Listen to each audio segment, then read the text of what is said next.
New GST provisions to come into effect from January 1, concerns around them.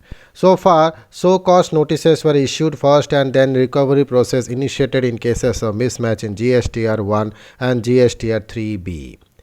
Goods and Services Tax authorities are now empowered to initiate recovery proceedings directly from mismatch in sales return GSTR and monthly summary return GSTR3B. The provision, which was introduced as part of the Finance Act passed by Parliament earlier this year, has now notified to be implemented from January 1, 2022 and gives tax authorities way more powers to tackle alleged instances of mismatches in filing amid concerns regarding the potential for misuse. What does it imply for GST payers? The Central Board of Indirect Tax and Customs CBIC on December 21 notified January 2022 as the date on which these provisions under the GST law would come into effect, allowing recovery to be made directly and without the issuance of a notice. So far, cost notices were issued first and then recovery process initiated in cases of mismatch in GSTR 1 and GSTR 3B.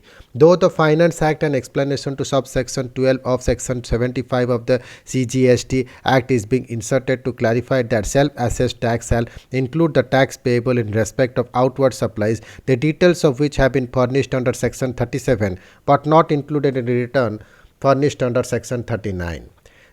Section 75 of the GST Act states where there is any self-assessed tax, it can be recovered without issuing cost notices, and the recovery proceedings under section 79 can be directly invoked. For business, now it will be crucial that GSTR 3B and GSTR 1 should match with each other and no difference shall be allowed irrespective of the reasons. What does it mean for tax authorities? The move is aimed at curbing the practice of fake billing, where sellers show higher sales in GSTR 1 to enable purchasers to claim input tax credit and their report lower sales in GSTR 3B to reduce their GST liability. But tax experts said this also gives exclusive discretionary powers to the tax department. AMRG and Associate Senior Partner Rajat Mohan said, this is a draconian provision giving exclusive powers to the GST department to initiate tax recovery proceedings. This new change may arrest one significant part of fake billers, but the misuse of such wider provisions by field officers could not be ruled out. Thank you.